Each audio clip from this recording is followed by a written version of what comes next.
General audience says graphic depictions of violence. Jen, Minecraft FNAF, Gallant Gaming. Mike and William, Mike and Bonnie, Mike and Golden Freddy, Mike and Dave, Mike and Freddy. Golden Freddy, Michael Afton, Freddy Fazbear, Bonnie, William Afton, Minecraft FNAF. Hanahaki disease, platonic Hanahaki, bad friend Foxy, bad friend Freddy, bad friend Chica, bad friend Bonnie, complicated relationships, English, and the flowers that choke you. By 12345 underscore couldn't think of a name on EO3. Summary. In the aftermath of Foxy ripping Mike's heart out of his chest, Mike starts coughing up flowers. This has swearing in it, by the way. It starts one random day after Foxy rips his heart out of his goddamn chest. He's on his computer looking at cat videos in an attempt to feel something when he feels a cough build up. He lets out a violent cough that makes his aching chest ache more, and something comes out. A flower on his monitor. Did he just cough out a flower? There's a way. He's seen weirder things. Maybe this is just something that happens to corpses. He doesn't remember Purple Guy ever coughing up flowers, though. He likes to ignore it. There's no way it can be that important. It doesn't stop, and every time he coughs up a flower, it hurts more, and his chest aches more than it already did. He doesn't even have a heart anymore, and it feels like he has heartburn. It's frustrating. It almost hurts. It aches. It gets worse. So when in the basketball court, his friends, family, the flowers tug, demand that he goes back to being Mike, to being who he was before his body hit the concrete. He accepts. It's the only way he can get home, and he wants rid of these stupid flowers. He's in the kitchen grabbing a pizza from the fridge to give to his friends, and suddenly feels like something's in his throat. He lets out a violent cough and has to use the fridge to catch him before he hits the ground. Right below him is a yellow, oily flower. It isn't a corpse thing, because he's an animatronic now. God, what is it then? What the actual hell? The kitchen door opens and his eyes dart to it. It's Bonnie. Hey, Bonnie, he says, putting a fist over his mouth in a premature attempt to block out the flowers. It doesn't work. He lets out another violent cough after trying to hold it down, and his fist is covered in an oily flower. It's a brown flower. He glances at Bonnie, whose eyes are wide and staring at him. He's concerned. Mike doesn't think so. He left just like the rest. He doesn't care. He doesn't care. Mike feels the urge to speak, despite the pain it brings him, so he puts his fist down, watching the brown flower hit the ground, like his body as Foxy removed his heart from his chest. There's something wrong, I think, he says, sounding hoarse, like it isn't obvious. Bonnie puts down a sign that soon reads, Hanahaki? Mike doesn't know what that means. I don't know what that means. Bonnie puts down a sign that explains it. Hanahaki is a disease. When you aren't loved, flowers grow in your body. Oh, Mike realizes. Finally admits he'd known it all along. His friends don't love him. It makes too much sense. They keep insulting him. They had a plot to kill him. They did kill him! Of course they don't care. Why has he ever thought otherwise? Maybe because the chats with Chica, the jokes with Foxy, gaming with Freddy, Bonnie always trying to help him. Those moments aren't real. Mike feels tears build up and then finally release. Bonnie must think he's broken because he's still staring at him. After a second where Bonnie just stares at him, Bonnie puts down a sign. Who's the Hanahaki for? Mike wants to scream. Why doesn't he already know? Despite the fact that it's obvious they live together. Mike barely talks to anyone but his friends, or what he thought were his friends. They apparently don't feel the same. Bonnie knows Mike loves him. Loves all of them, and none of them love him back, but he still can't figure it out. Why don't they love him? If he can't realize it, then it's not Mike's job to tell him. So, he won't. He does the mixing, Golden Freddy cracks the eggs, and Bonnie puts it on the oven and sets the timer. It feels like an eternity before the oven timer finally ticks down to 0, and he hears the timer beep. Mike grabs oven mitts and gently opens the oven door, grabbing the cake and dropping it straight on the floor. Mike stares in horror at the floor. All that work, they used all the ingredients and so much time and money. And Mike, being what he is, dropped it. Maybe there's a reason that Foxy, Freddy, and Chica don't love him. I didn't mean to, Mike says, looking at Bonnie and Golden Freddy, practically begging them to still love him. He doesn't know if he can handle it if they don't. Golden Freddy hugs him, and Mike hugs them back, but he still watches Bonnie. Bonnie places down a sign that Mike expects to be insults, calling him worthless. It isn't. It just reads, "It's okay, Mike." Mike feels comforted, loved. He's a lot more careful after the failed cake attempt. He poured so much information, time, and money into that cake, and he can't afford to do that again. Well, no, he can. Bonnie is rich, but every time he tries to think about doing it again, he gets an ache in his chest that doesn't feel like the flowers. So he decides to do more little thing. He gets them pretzels once a week and groceries, Wendy's, everything he can. And nothing works. They treat him the same. He remembers what William did while possessing him. All the people he tortured. It makes him want to throw up, but he doesn't. He has to save Bonnie and Freddy. The Dream Guy's minions are everywhere, so are its portals. Foxy pushes him through one of the portals. He pukes up a bouquet of red, oily flowers on the other side and wants to sob. He gets back after and goes to Parts and Service to be alone and finds something on his desk. Michael, it's from William. He can tell because of that. I know you have Hanahaki, and I know it's for them. William doesn't have to specify who he's talking about for Mike to know. The perk of being in your head, and I'm here to tell you they love you. Mike scoffs and rolls his eyes, but continues reading. They're not good at showing it, but they do. Foxy called you his best friend. Mike stares at the note for a long time before he turns away and walks out of Parts and Service. They fail against the Dream Guys. Of course they fail against the Dream Guys. Why had he ever thought they could succeed? They go through the ball pit and make their way to the past. He takes a look at past him and has to get the hell out of there. He explains this to them, and for some strange reason, they try and convince him to stay. He doesn't know why. If they need a punching bag, they have passed him. Before he leaves, he looks at Bonnie and tries to give him a message through eye contact. Take care of him, please. He isn't sure Bonnie gets the message. He leaves anyway. He decides to go to community college, and he makes new friends, but the flowers don't stop because he hasn't stopped loving them, and he never will. After a few months, they find him and attempt to convince him to come back. Past him has shut down, they say. Freddy tries, and he feels the flowers tug. Chica tries. His dorm's toilet's gonna have to be cleaned out later. Foxy tries, and the flowers don't tug because he shows concern for Mike. He doesn't talk about the fact that Mike is left. He talks about the fact that Mike is in pain. He doesn't know if it's real or not. Later, when he's walking down the road, he hurls over, puking up a bundle of yellow and brown and a little red. He falls, and it's like his body is hitting the concrete all over again. He wakes up and makes a deal with them. He'll stay as long as it takes to fix himself. Then he's off and back to his normal life. Chica betrays him. He says that it's Vanny that made her act like that. The yellow flowers that he vomits up later say otherwise. He shuts down in Parts and Service and wakes up next to William and his friends standing next to him. He feels so loved knowing what they had to do to save him. He doesn't know if his Hanahaki is gone by the time he ends up in the void, but in the void he regains it if it was ever gone. He sets a corner to throw up flowers in, an only corner he doesn't touch. Dave appears and he helps Mike find his friends, and they're gaming. Even Bonnie. He asks for people who want to come along their quest to escape the void. He looks at Bonnie, and Bonnie rejects him. A flower tugs. A blue one, he knows. Foxy agrees to come along.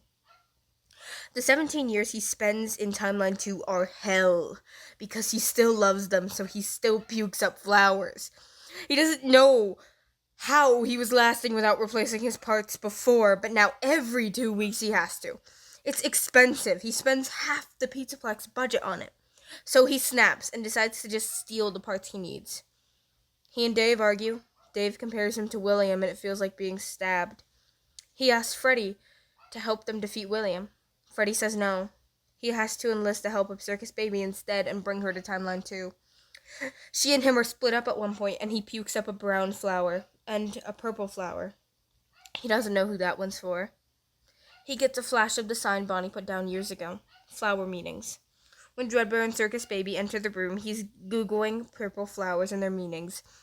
Orchids are the flowers that match. Their meaning is strength and loyalty. Dave. Those traits describe Dave.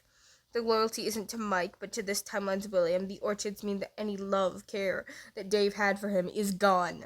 He ruined it. What doesn't he ruin? Circus Baby and Dreadbear manage to calm him down and take his pipe wrench so he can't get rid of William. They make their way up to where William is, and he explains how it isn't him attacking, but Ennard. They ask him to call Dave. He's halfway through explaining the fact that he and Dave are on bad terms when he chokes up and pukes up an army of blue, red, orchid, yellow, and brown.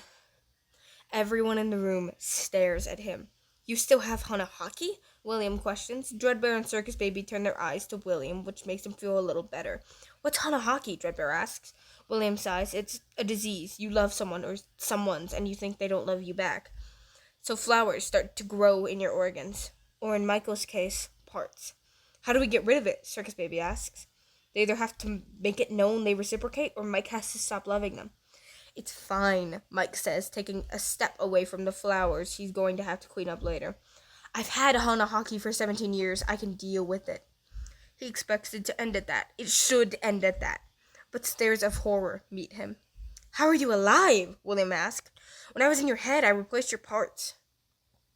So that's how he was surviving. I've been replacing my parts every 2 weeks, he admits. You've been doing that for 17 years? William asks. Yes. I thought my note would have... Mike feels hot anger build up and scowls. Why would your word mean more to me than Bonnie's? They went to me to save you, William points out. And I asked Freddy to come here and fight, and he didn't. William goes silent. Circus Baby pulls out her hammer. I'm going to kill him. You should, Dreadbear agrees, nodding. Mike doesn't want them to do that, but it's comforting in its own sort of way. Don't do that, please, he says. Circus Baby looks at him with an angry scowl. Freddy made you feel so unloved that you got a terminal disease. It wasn't just him, Mike points out. So I have more people to kill. Dreadbear nods. Don't we have an evil villain to kill, he says, to distract her from murdering Freddy and other people. Yes, but I think we have enough time to address this, William says, because apparently Mike is his least favorite kid now. Mike looks at him and sighs. I don't really know what you want me to do. I love them, and they don't love me. I can figure something out, William says. I'm not sure we have time. Ennard is on the prowl and has the Glamrocks under his control. And Vanessa. I can... Don't you at least have anything that can be a distraction? Mike thinks of the Endo army. They could work. There's enough of them that they'd probably rip Ennard apart before he could control them. I have some Endos. How many Endos? Like 30 or something. He didn't exactly count them while making. Go get them. Alone, he asks. He doesn't want to be alone, not with Ennard focusing on Aftons. No, all 3 of you, William says.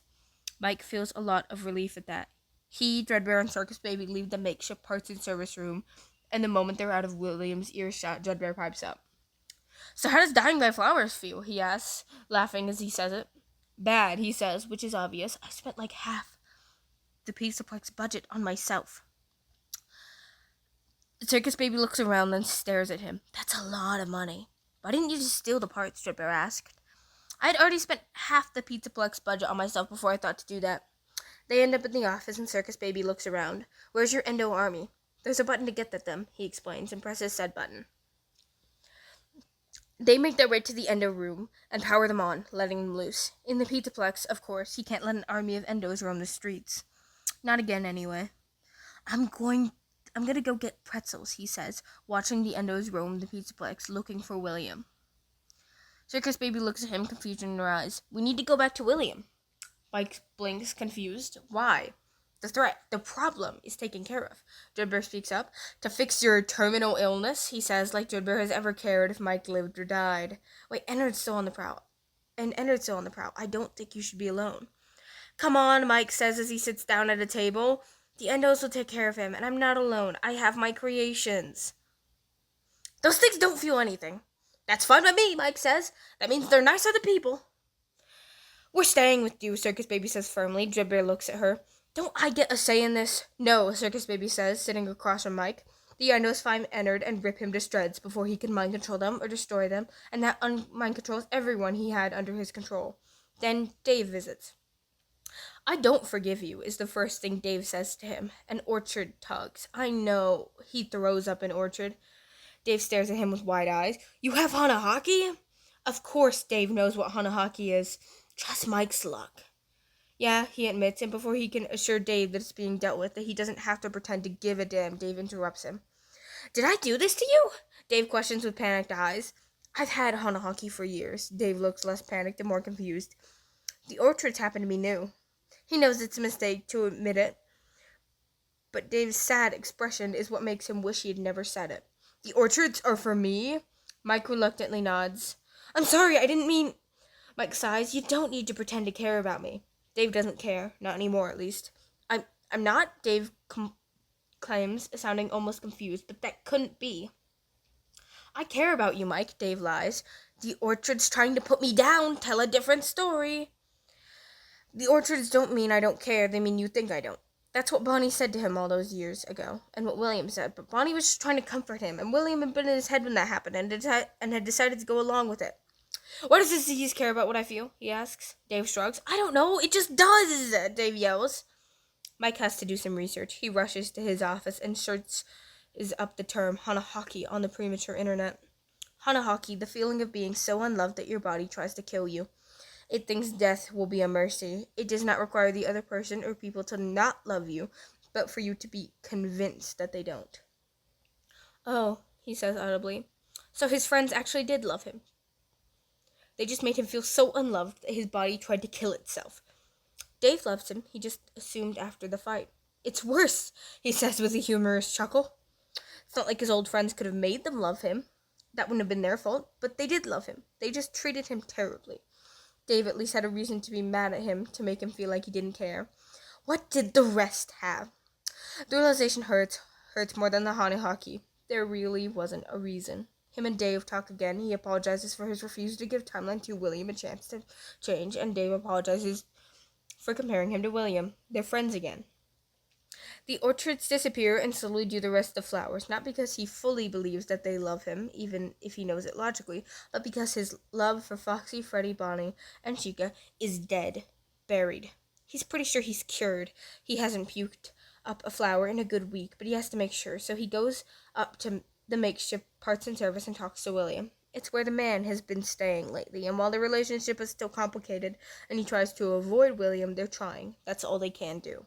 William, he says, sitting on a box, I need you to open me up. William looks at him. Why? Mike grins. I haven't puked up a flower in a week. It feels amazing to know that the flowers he cleaned up last week could be the last flowers he ever had to clean up. William looks surprised. His endos widen, but he also looks happy. You think it's gone? Mike nods. Yep, but I have to check, and I can't really do that myself. He's opened himself up before, but it is really hard to see in your chest area when you're trying to make sure your parts don't fall out when you move. William agrees happily, and Mike powers off because he doesn't want to be awake and moving for that. When he wakes up, there's a happy energy radiating off William. You are Hanahaki free! William puts an endo hand on his endo chest. They really need to get him a suit. I guess you finally realized I was right, William says smugly. Mike is about to crush that. No, he says at William's confused look. I just stopped loving them. Why? Because with friends like that make me feel so unloved, I don't need Vanny to stab me again, or Ennard to... He wasn't actually sure how Ennard was planning to kill him. And people like that don't need to have my love. You're right, William says. They hold a party after they explain to everyone what Hanahaki is, and the fact that Mike had it in the first place. Vanessa doesn't need to have an explanation about what Hanahaki is. She knows. While decorating for the party, he tells Circus Baby about the blow up the pizzeria button, and she almost slaps him. The button is promptly removed. He's sitting at a table. sitting at a table with Timeline 2 Mike, talking about the fact that Mike's knowledge of robotics means he can probably make him prosthetic legs, discussing the logistics of it while eating cake and pizza when he takes a glance at the stairs and sees Freddy. Freddy walks down the stairs, sitting down at a random table that has pizza and cake, and starts stuffing his face. No hello, just takes Mike's food without asking. Mike looks back at Timeline 2 Mike. That's going to get complicated quickly. They should think of a separate name for him since Mike had the name first. Michael, maybe? He dismisses that quickly. He hates being called that, so Timeline 2 Mike will probably also hate being called that. I'll be right back. Timeline 2 Mike nods. Mike gets up and walks over to the table that Freddy's sitting at. What are you doing here, Freddy? Well, Freddy says as he puts another slice of pizza in his mouth, I originally came here to help you fight William, and since you clearly got that done, I'm just here to enjoy the food. The problem with that, Freddy, is that you didn't do anything to get food, he says as he sits down across from Freddy. One of Freddy's eyebrows raise in confusion. It's a party, man! And why do you think we're having this party? Because you defeated your dad? No, because I got cured of Hanahaki. Hanahaki, Freddy asks, grabbing a slice of cake. Of course Freddy doesn't know what Hanahaki is. Guess Mike will have to explain it to him. Hanahaki is a disease where the sick feel so unloved by people or just one person that the body tries to die. Freddy's eyes widen. Glad you got cured of that, he says, and continues eating. Mike's eyes narrow and he grinds his teeth. My Hanahaki, he says, trying to keep a calm tone, started after you helped Foxy kill me. All that, Freddy says in between bites. You made me feel so unloved that my body tried to put me down. Freddy's eyes widen and he gives a big flinch. But we did love you. We still do. The words are hollow and so is Mike hearing them. I don't care, he says flatly. Love isn't enough. Freddy opens his mouth to say something, but Mike cuts him off with a glare and continues speaking. Get out of my Flex, before I scrap you for parts. Freddy gets up and runs. It doesn't feel as satisfying as he hoped it would. He turns around and smiles, walking back over to Timeline 2 Mike. Let's continue talking, okay?